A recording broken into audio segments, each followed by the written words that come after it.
नमस्ते। होली आ गई है, रंगों का त्योहार है और रंग खुशी का प्रतीक है, प्रसन्नता का प्रतीक है और इसमें कोई दो राय नहीं कि इस होली पर अपने शिक्षा मित्र और अनुदेशक बंधुओं को बधाई देते वक़्त मुझे इस बात का संतोष है कि पिछले कुछ वर्षों में आपने जो संघर्ष किया, आपने जो तपस्या की, आपने जो कठिनाइयाँ झेलीं, उसको कुछ तो सुखद मुकाम मिला है, रंगों के इस त्योहार से ठीक पहले। मुझे खुशी है कि गई फरवरी में विधानसभा के भीतर माननीय मुख्यमंत्री ने आप लोगों के मानदेय को बढ़ाने की घोषणा की। शिक्षा मित्रों का मानदेय 1 अप्रैल से 18,000 होगा और अनुदेशकों का 17,000 होगा। मुझे खुशी है कि शासन ने इस बात को स्वीकार किया कि अब और देर नहीं कर सकते। आने वाले वित्त वर्ष से शिक्षा मित्रों और अनुदेशकों का मानदेय बढ़ा दिया जाए। लेकिन मुझे इसके साथ-साथ बहुत कुछ कहना है दोस्तों। मैंने अभी तक कोई प्रतिक्रिया इस पर नहीं दी। मैंने अभी तक इस पे कुछ ऐसा नहीं लिखा, ऐसा कुछ नहीं कहा जो किसी को भी चुभने वाला हो, किसी को कष्ट पहुँचाने वाला हो। आप सब जानते हैं कि मैं अलग-अलग मंचों पर और इस मंच पर विशेषकर आपकी आवाज़ बुलंद करता रहा हूँ। आपके तर्क, आपकी कठिनाइयाँ, आपकी परिस्थितियाँ, आपके संघर्ष, आपकी कहानियाँ लोगों को सुनाता रहा हूँ। लेकिन अब एक और सच का पहलू भी कहने का समय आ गया है। यकीनन इस होली को आप लोग बहुत प्रसन्नता से मनाइए, लेकिन आपको जो मिलना चाहिए वो अभी भी बाकी है। मसलन जो सामान्य शिक्षा मित्र हैं, उनको मेडिकल लीव्स मिलनी चाहिए, उनको 12 महीने का पूरा मानदेय मिलना चाहिए। और ये मानदेय जो दिया गया है, ये आज के दौर में, आज जिस तरह की महँगाई है, उसके हिसाब से काफ़ी कम जान पड़ता है। इससे आप लोगों की दैनिक आवश्यकताएँ पूरी हो जाएँ, मुझे इसमें बहुत संदेह दिखता है। इसलिए शासन को फिर से एक बार इस पर भी विचार करना चाहिए कि क्या ये जो बढ़ा हुआ मानदेय उन्होंने घोषित किया है, इससे शिक्षा मित्रों और अनुदेशकों की समस्या समाप्त हो जाएगी, उनकी कठिनाइयाँ दूर हो जाएँगी, उनके बच्चे अच्छे से स्कूल जाने लगेंगे, उनके बुजुर्ग माँ-बाप या उनके बच्चों को दवाइयाँ खरीदी जा सकेंगी इस मानदेय में। यकीनन मानदेय बढ़ा है, लेकिन जितना बढ़ना चाहिए उतना नहीं बढ़ा है, ऐसा मेरा मानना है। लेकिन जो बढ़ा है, उसका स्वागत भी है, उसके लिए धन्यवाद भी है, उसके लिए आभार भी है, क्योंकि अंग्रेजी की एक कहावत है, something is always better than nothing. कुछ होना, कुछ नहीं होने से तो हमेशा बेहतर है। इसलिए तमाम उन शिक्षा मित्र साथियों को जिन्होंने संघर्ष किया, जिन्होंने खुलकर लिखा, जिन्होंने इस मन से जुड़कर भी अपनी आवाज उठाई, उन सबको मैं बधाई भी देना चाहता हूं और ये उत्साह भी उनके अंदर जगाना चाहता हूं कि अभी आपका संघर्ष अधूरा है, अभी आपकी लड़ाई बाकी है। साथ साथ मैं एक बात और भी कहना चाहता हूं मित्रों, न सिर्फ शिक्षा मित्रों और अनुदेशकों का, बल्कि पंचायत सहायकों, आंगनबाड़ी वर्कर्स और जो भी संविदा कर्मी हैं उत्तर प्रदेश के, वो सब बहुत कठिनाई में जीवन जी रहे हैं। त्योहार अगर वो ईमानदारी से जीते हैं तो त्योहार उनके लिए त्योहार जैसा कतई नहीं रहता होगा।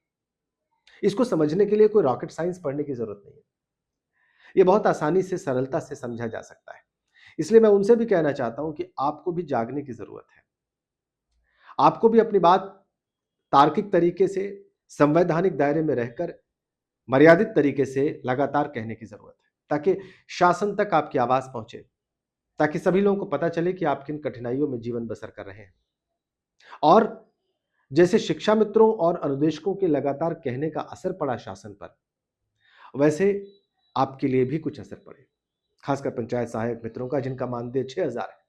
उनको निश्चित रूप से मर्यादित और संवैधानिक तरीके से अपनी आवाज बुलंद करनी चाहिए। मैं आपसे वादा करता हूं कि इस संघर्ष में मैं आपकी आवाज बुलंद करने का काम जरूर करता रहूंगा। एक बात और वो बात है टेट पास शिक्षा मित्रों की।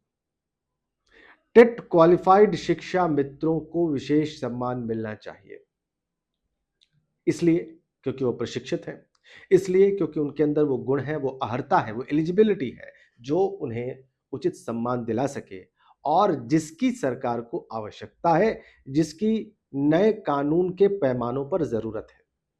इस संबंध में मैंने चर्चाएँ की हैं। मैं आप सबको आश्वस्त करना चाहता हूँ, खासकर टेट पास शिक्षा मित्रों को, कि आगे इस बात को और बुलंद किया जाएगा। आगे आपकी जो जायज़ माँगे हैं, उसको लेकर मैं अपनी आवाज़ उठाता रहूँगा। इस होली पर मैं आप सबको ये एक आश्वासन देना चाहता हूँ। और इसके लिए आपको भी जुड़ना होगा, मज़बूती से मेरे साथ जुड़ना होगा। अपनी बात कहने के लिए, अपनी बात रखने के लिए, अपनी बात को साबित करने के लिए, ताकि उन लोगों तक आपकी आवाज़ पहुँच सके, जिन्हें आपके विषय में निर्णय लेने हैं। आशा है कि आप जुड़ेंगे बड़ी संख्या में मेरे साथ। आशा है कि आपका प्रेम और स्नेह मेरे प्रति बरकरार रहेगा, और आशा है कि आने वाले त्योहार इस होली के बाद हम और उल्लास और आनंद के साथ मना पाएँगे। इसी दृढ़ विश्वास के साथ मैं इस वीडियो को समाप्त करता हूं। पुनः एक बार शिक्षा मित्रों और अनुदेशकों को बधाई देता हूं कि उन्होंने एक लक्ष्य प्राप्त किया है। आगे आने वाले लक्ष्यों को प्राप्त करने के लिए उनका संघर्ष जारी रहेगा, उनकी शुभकामनाएं रहेंगी। जाते-जाते एक बात और, अभी फतेहपुर में एक शिक्षा मित्र की, जिनकी बेटी की शादी थी, उनकी जान चली गई। उनको उनकी बहुत दुखद उनका अवसान हुआ।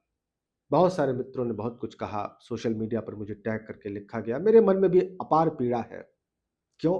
क्योंकि बीएलओ की ड्यूटी के करते वक्त जो कठिनाइयां पेश आई हैं, उसके बारे में मैंने पहले भी बात की है, लेकिन इस विशेष घटना ने, जो बहुत दुखद घटना हुई, बहुत पीड़ादायक घटना हुई, इसने पूरे प्रदेश को और हर संवेदनशील व्यक्ति को हिलाकर रख दिया है। इसका भी एक हल निकलना चाहिए, इसका भी एक समाधान होना चाहिए। वो शिक्षा मित्र जो काल के गाल में समा गए, वो शिक्षा मित्र जो तमाम संघर्ष करते हुए अपनी जान गंवा बैठे, उनके लिए सरकार ने कुछ नहीं सोचा। क्या शासन का कर्तव्य नहीं था कि वो अपने इन कार्मिकों के लिए कोई सहानुभूति दिखाती, कोई ऐसी बात करती, कोई ऐसा प्रावधान करती कि जिनकी जानें गई हैं और जिनके परिवार पीड़ा में है, उनको कुछ राहत मिल सके। उन्होंने ये तो कह दिया कि आने वाले वित्त वर्ष से वो शिक्षा मित्रों और अनुदेशकों को 18,000 और 17,000 का बढ़ा हुआ मानदेय देंगे, लेकिन उनका क्या, जिन्होंने इस संघर्ष को करते हुए अपनी जान गंवा दी? उनके लिए किसी ने क्यों नहीं सोचा? ये सवाल हमेशा मेरा पीछा करता है, और इसने मुझे मजबूर किया कि मैं इस बात को आपके सामने रखूं। निश्चित रूप से इसके लिए भी कुछ प्रावधान करने होंगे, इसके लिए भी आवाज उठानी होगी, इसके लिए भी अपनी बात कहनी होगी। हजारों हजार शिक्षा मित्र जिन्होंने अपनी जान गंवाई, उनके परिवारों को कुछ तो सहारा मिले, कुछ तो उन्हें सहारा मिले जिससे कि वो जी सके। आप क्या कहते हैं? अपनी राय जरूर लिख कर बताइएगा। अगर आपको लगता है कि मैं सही कह रहा हूं, तो इसे जितना ज्यादा आप शेयर कर सकते हैं करें। जितना ज्यादा लोगों तक, शिक्षा मित्रों, अनुदेशकों, पंचायत सहायकों और संविदा कर्मियों तक, बेरोजगारों तक ये बात पहुंच सकती है, पहुंचे। इसका वादा है कि हर तार्किक बात, हर जायज बात, हर मर्यादित बात और हर संवैधानिक बात को यह मंच मिलेगा, लगातार मिलेगा। बहुत बहुत धन्यवाद।